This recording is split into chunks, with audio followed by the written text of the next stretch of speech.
छत पर बैठी दौर आसमान के तारे गिन रही थी।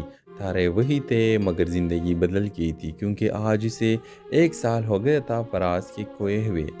2 साल पहले अज़िया यूनिवर्सिटी में नई नई आई थी, शर्मीली, कम बोलने वाली, किताबों में गुम रहने वाली लड़की।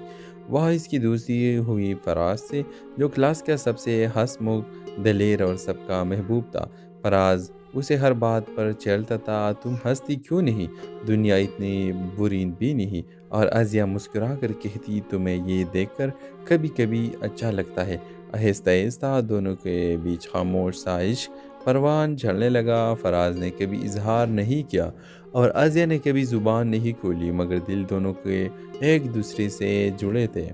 एक दिन यूनिवर्सिटी टूर पर जाते हुए बस का एक हादसा हुआ। चंद तलबा ज़ख्मी हुए, मगर फराज की हालत ख़तरनाक थी। अज़िया अस्पताल पहुंची तो वो आखिरी सांसें ले रहा था। फराज ने कमज़ोर आवाज़ में कहा, अज़िया तुम्हें कुछ बताना था।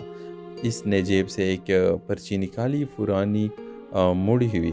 इस पर लिखा था, मैं तुमसे मोहब्बत करता हूँ। अज़िया के हाथ कांपने लगे। इसके पास वक्त नहीं था, वो सिर्फ इतना कह सकी, फराज मैं भी। मगर फराज की आंखें बंद हो गई। इसकी मुस्कुराहट वही थी, मगर सांसें ख़त्म हो चुकी थी।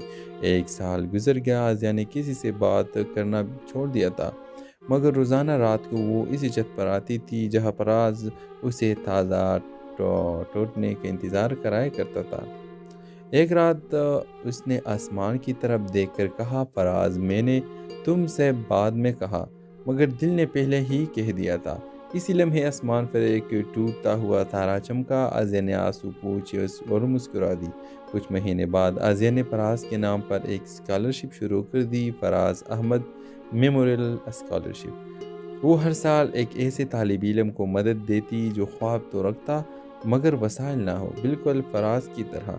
एक बच्चे ने स्कॉलरशिप लेते हुए पूछा, बाजी ये फराज कौन था?